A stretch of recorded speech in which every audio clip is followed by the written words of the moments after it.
local media has an agenda that they're going to serve. I don't know who's in charge of it or what it is, if it's like a headless monster. You know, I was pretty happy with that one at Gerbils the other night.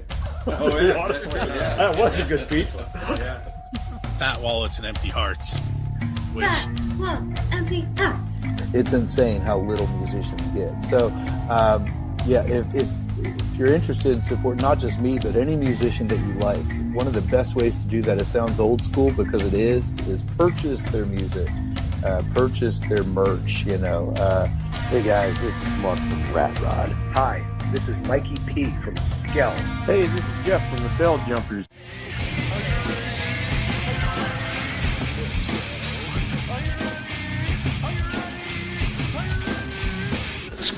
Probably be Paul, because he's awesome.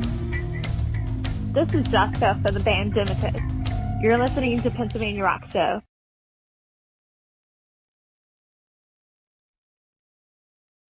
What's up, everyone? It is Bill, and you're tuned in to the Pennsylvania Rock Show, episode number 754. At the top of the show, we heard a new track from Skies of Terra, who will be our guest in 2 weeks. The track was Part of Me.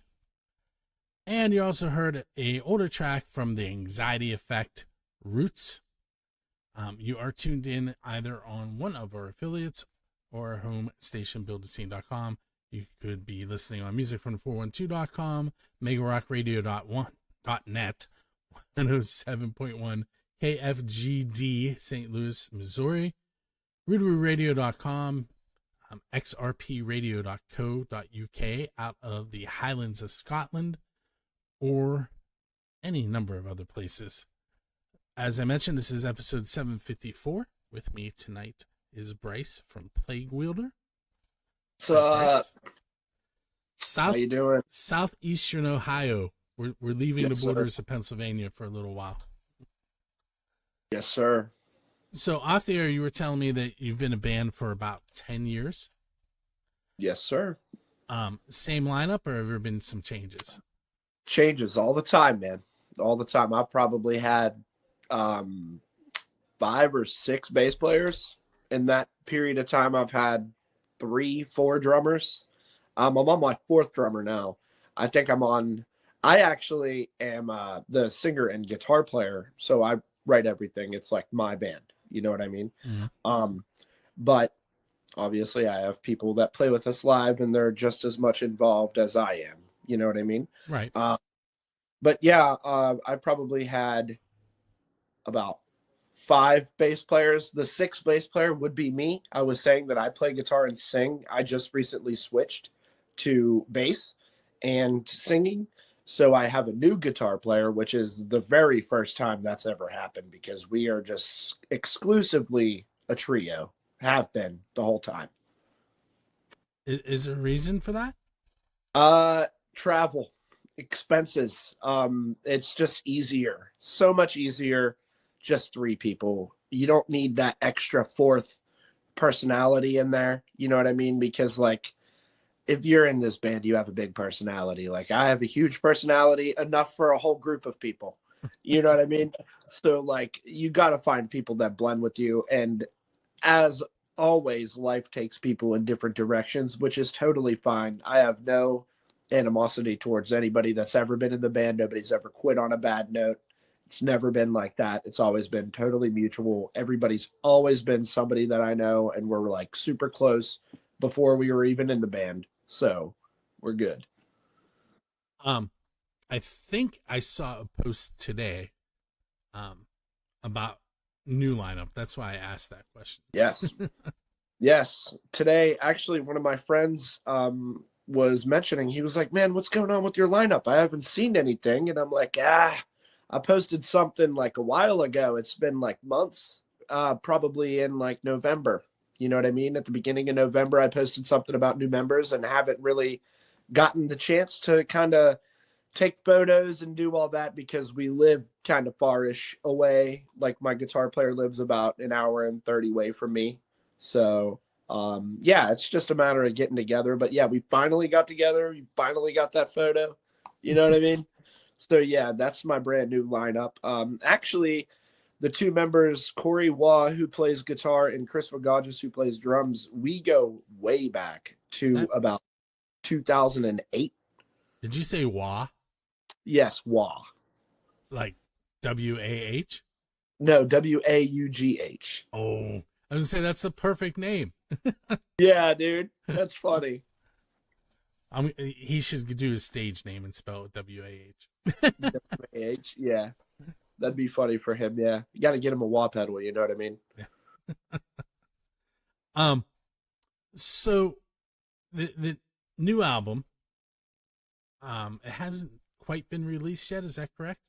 Yeah, it comes out on the 8th next month in January. So it's like right off the bat, right off the rip, gonna drop it.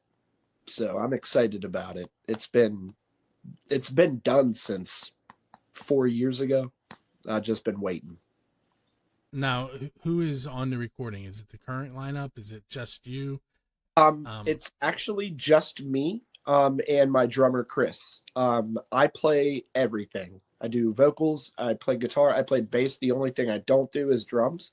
And Chris also mixed and mastered the album as well. And he did the first album too that we have called not Surrender to the Void, Succumb to the Ash is our first album. He mixed and mastered that as well and produced it. But this one I produced and did all that. He just mixed and mastered it, did his drums, call it a day. You know what I mean? No, Super.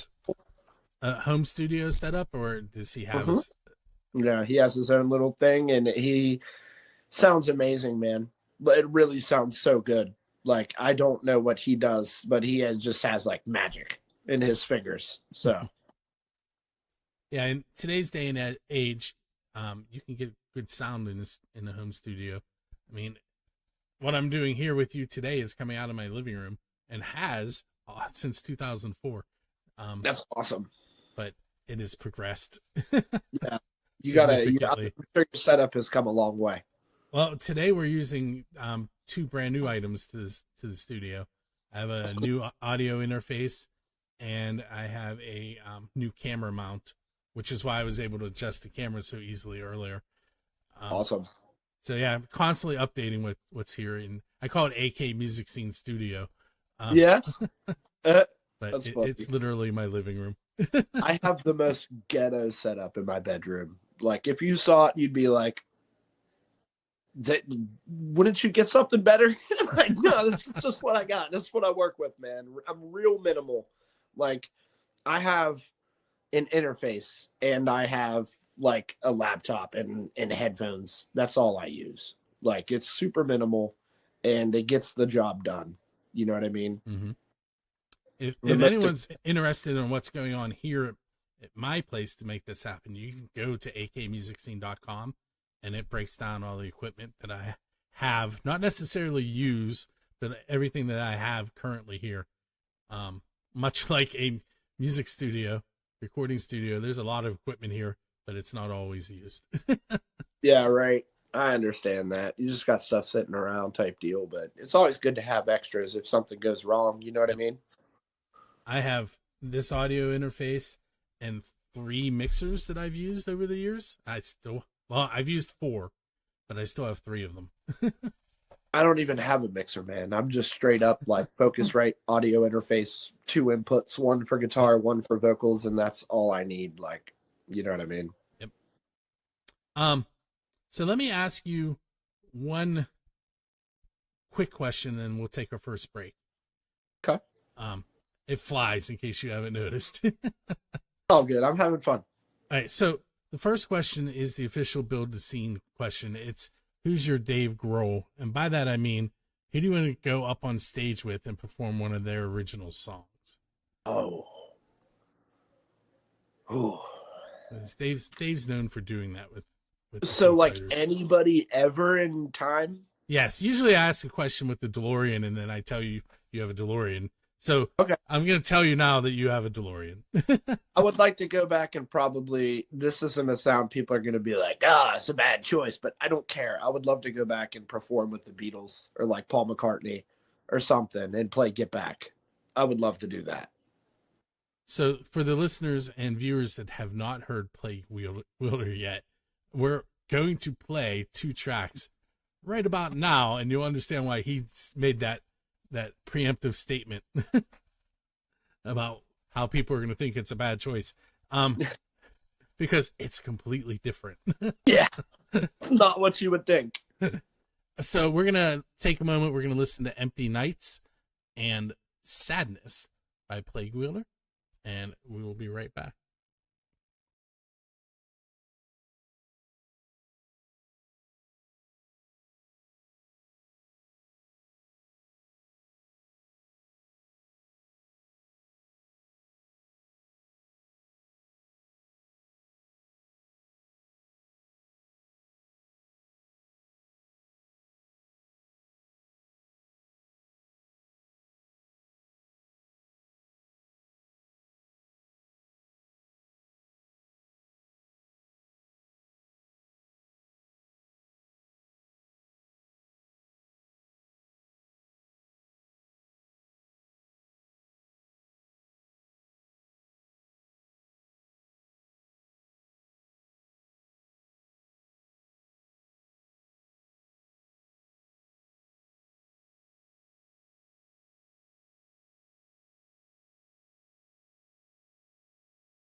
Hey, it's Bill. If you hear any hammering, that would be the apartment above me.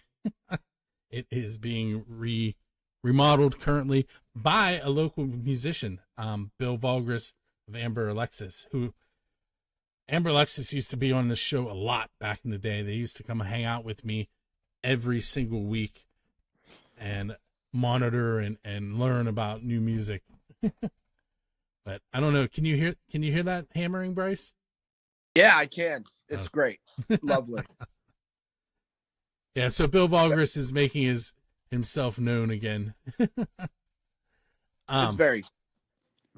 So this is kind of, I'm guessing you're a little younger than me, and I saw something the other day that it's been 39 years since MTV just played music videos. Yeah. Yeah. 39 years. But they used to have a segment on it was either VH1 or MTV, and they may have did it on both. It was where it was called Storytellers, and they would tell a story about one of their songs. Yeah. So I mean, I feel like 39 years has been a long time, so I kind of say, here's your storyteller's moment, and let you pick one of the songs and tell me about it. All right, so I wrote a song that is called A Corpse's Caress from our second album, Surrender to the Void. I had a dream. I wrote it after a dream. Like, I heard some of the music in the dream and like translated it, but not the whole song, just like a riff or two. But in the dream, I was walking down a street and I would see everybody, like, hence you would be standing there, Bill, or somebody else, and I'd come around the block, come back to where I was, and I'd see you again, Bill, but have aged like a couple decades. You know what I mean? I don't think I like where this is going. Yeah, so I realized that I was a vampire and everybody around me was just cycling. Like, everybody that I had loved, my family, all gone, just cycling through people. So I wrote a whole entire song about that, and did hear some of the music and translated it to that somehow. I don't know how that happens, but that's the thing. Storytellers right there. So is that how most of your music comes to you? Does it come to you in dreams, or something happen and it just clicks and like, I have an idea? Like, what's that writing process like for you? So it can be anything, man. Like, I get really inspired by really random stuff, like movies, just like conversations that I have with people can inspire lyrics. Mostly like for actual songwriting, I would say just sitting down and playing, like, usually come up with something. I've been playing since I was 11 and I'm 35 now. So like, I don't know notes. I don't know, like, I know chords and stuff, but I couldn't tell you the name of notes, but I can figure it out by ear. You know what I mean? Mm-hmm. So that type of stuff lyrically, like anything from movies to conversations that I'm having to mental and emotional breakdowns that I'm having, like it all stems from just like personal things all in here. You know what I mean? Like, so that's, it can be anything, man. What's weird too is a lot of things that inspire me are like acoustic songs. Like acoustic songs of covers can inspire me. And another very random thing is sometimes musicals inspire me. This is not at all what I was expecting to hear from you. I know, man. I know. Les Miserables is a real big one that really inspired me when I was younger. Man, even I was in choir and like plays when I was a kid. So like I got used to performing and like singing and being in front of like an auditorium of people. So none of that ever bothered me. It's just been like building me up. You know what I mean? Like I used to hate my mom for it, but like now I'm looking back and I thank her. I'm like, thank you. Like you gave me the greatest gift ever. So what does the music usually come first, or the lyrics come first, or is there any rhyme or reason? No, there's not. I don't really necessarily know how to answer, but I'll answer the best way that I feel I could. So I have stockpiles of lyrics that I go through because I write, and I've been writing since I was really young too. So I just write and write and write and have like just notes of shit from like years ago too. Like I have full songs from years ago that I haven't even used. So like there's always lyrics, but music just comes, and then half the time, man, I don't even use that stockpile. So most of the time music comes first, and then I piece together like what I'm going to do vocally, like lyrically over it, but I have to get the initial structure of the whole entire song done before I do that. So either way, you know what I mean? Now I'm going to ask you I'm going to ask you the DeLorean question. Okay. All right. So you're leaving a gig and you notice there's a DeLorean sitting there with its door up in the air and a flux capacitor in the back. So you can go back in time and hang out with any band in history. What band do you want to hang out with, and why? Man, I don't know. I have a couple, but the one that strikes me the most, I'm going to tell you right off the bat, Typo Negative, dude. I want to go hang out with them, or like I want to go hang out with Pantera, like with Dimebag and Vinny, and see what that was like. That wasn't even that long ago either. You know what I mean? Like that's where my brain is. When you tell me I want to go back, I want to go hang out with Peter Steele and Typo Negative, dude. So yeah. So this is I call this one the unofficial build to scene question. Okay. I've been doing this for 20 years. So the pizza question has only been maybe the last year and a half. Okay. Whereas the Dave Grohl one has been a little longer, probably 5 years for that one. But the pizza question, as I just mentioned, is what is the best pizza you've had because you're a musician? So because I'm a musician. Yeah, so it could be to or from a gig, at a recording session, at a show. And you stopped and got it after you bought a guitar. You just have to link it to being a musician somehow. Dude, I've traveled for a long time, just touring and playing shows. So like I've had a lot of pizza, and the best pizza that I probably had was, man, we even went to a place in Austin, Texas called Hook's Death Metal Pizza. And it was good, but like, dude, New Jersey has the best pizza.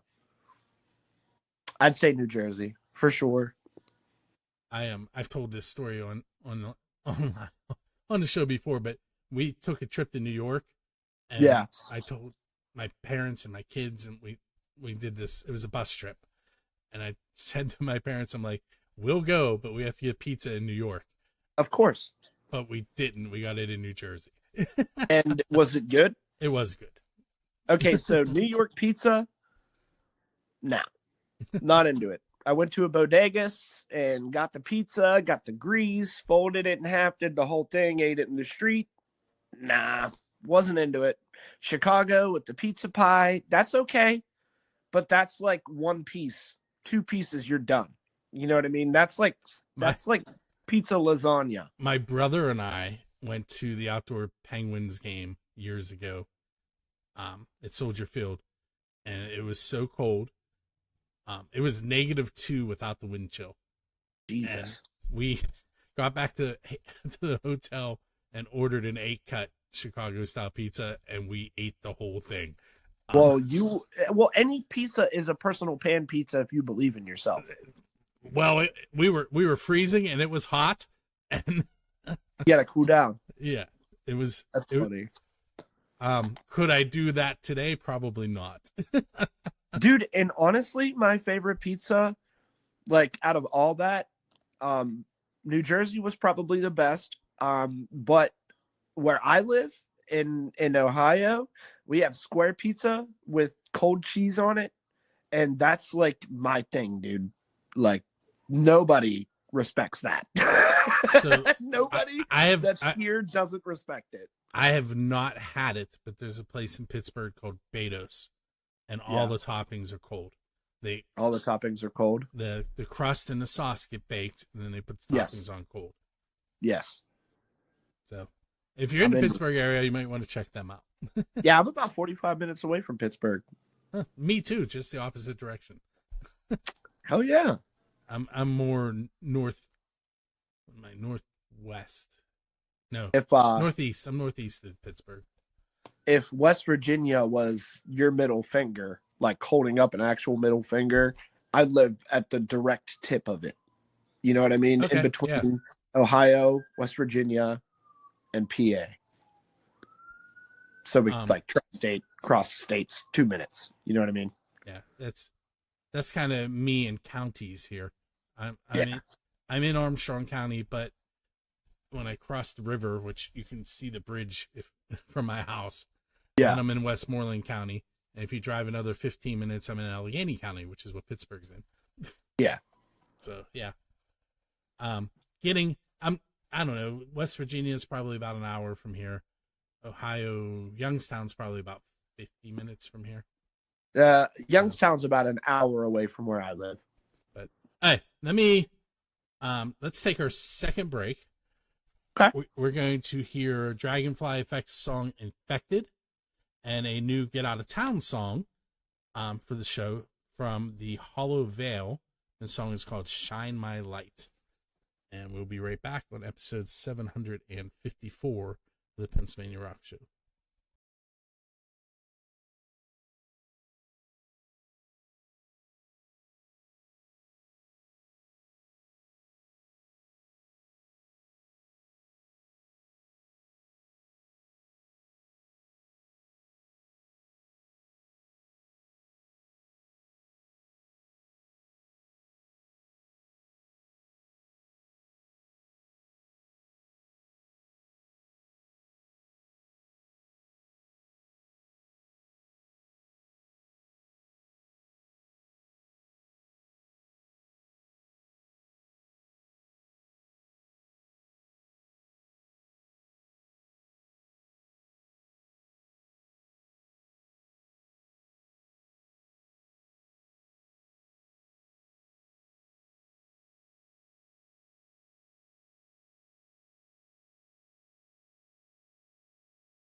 Hey, it's Bill. You are tuned into episode 754 of the Pennsylvania Rock Show. This is segment number 3 that we're headed into. If you have not been paying attention, this is Bryce hanging out with me from Plaguewielder, southeastern Pennsylvania. See, I stuck in my head, southeastern Ohio. Yep. So it's a get out of town kind of episode. We've learned a little bit about his pizza tastes, a little bit about his band history, the fact that he has a musical background, as in musicals in like high school. Yep. Which my children are currently working in a musical. That's cool. Which one? They are doing Tarzan Jr. Nice. They all have pretty decent roles. My son is Clayton, which is the bad guy of the story. Yeah, that's awesome. And then my daughter Bria is Mother, which is Tarzan's mother. And then my daughter Emmeline is why did I blank on the name? Turk, thank you. Which is So those Tarzan's are- best friend, the monkey. High school, right? Yes. That's pretty cool. And it's my daughters have done a few musicals. This is the first one my son's doing, but all three of them have been musicians since like 4th grade, 5th grade. That's awesome. And I'm glad there's parents like you that exist that get your kids into music, because that's exactly what my parents did. So yeah, they lots of different instruments here in the house. There's clarinet, a flute, a trumpet, trombone, a keyboard, harmonica, a fife, saxophone. all of that guitar. is cool. Yeah, All of that is cool. and everyone has played. My wife did a little bit of keyboard. I don't play. don't This is at all? my contribution. I talk. I mean, that's good enough, man. Do what you do. You know, if you love it, it's all that matters. If you could play with any band, like open for any band in the history of the world, at any location, what band would you want to open for and where? And we don't even have to try and match genres. If you want to throw something in like the Beatles, you can do that. I would like to play with somebody at Redwood, and I forget where that's at. You ever see that venue before? It's like built into like a mountainside, like Yeah. I think it's in Colorado. Yeah. I would like to play there, and I would just say Tribulation. Tribulation's like one of my favorite newer bands. If you never heard of them, they're like gothy, black metal-y, but like real different, experimental kind of, real good shit. All right, so I'm gonna ask you a roundabout question here, which will give us a little more insight to you as a musician. Okay. So you're about to go on tour. You hire me to drive the bus. What music am I going to play in between tour stops? Something that's not metal. Anything that's not metal. Anything that's chill. Probably. Oh man, Elton John. You really are full of surprises. Elton John. Nah, dude, because when you play music like this and you go to a show and you're on tour, that's the last thing you want to hear when you leave. You know what I mean? Mhm. Like, it's overstimulating all the time. And then you're just like, I need something chill. That's why when you go to metal shows, those dudes are always like, they have a playlist that isn't metal. You know what I mean? It's always something different just to like break it up, because there's so much monotony in it, you know? So yeah, like classic rock, anything like classic rock, like Allman Brothers, Ted Nugent, any like guitar driven stuff, like the Eagles. I love classic rock like that. I like all kinds of stuff, man. You know, singer songwriter stuff like Elton John and stuff like that. So I have seen Ted Nugent live. yeah, how's that?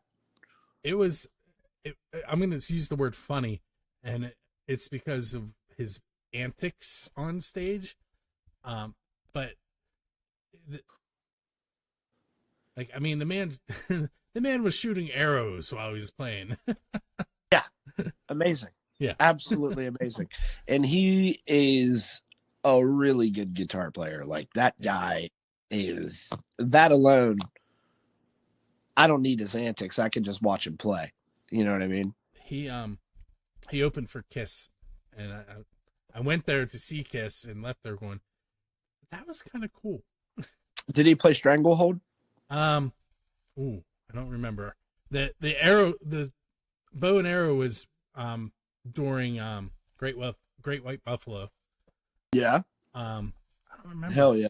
He probably did. This was it probably at least 15 years ago, if not more. That's awesome. So I'd have to go look see it him. up. Probably My closer Uncle to 20. My Uncle Bill was telling me he saw him back in the day, and people were like shoving. Like right when he came on, everybody started shoving, packing you in. And he was like, I couldn't breathe. And I'm like, yeah, that's how concerts are when you go to like a rowdy show. You know what I mean? Like, we don't really play rowdy shows. Depends on where you go. You know what I mean? What I always hesitate to ask this because I don't want you to burn any bridges. But if you had to pick one venue that you think was the best venue you've played at, the best venue I've ever played at. Yeah, man, I don't know. I played so many places I couldn't even. Dude, honestly, the best venue I have probably ever played at was in somebody's like garage, like it just like raw right in front of you. You know what I mean? I've actually played a dude's garage in Maine a couple times, and those were some of the funnest shows we've ever played.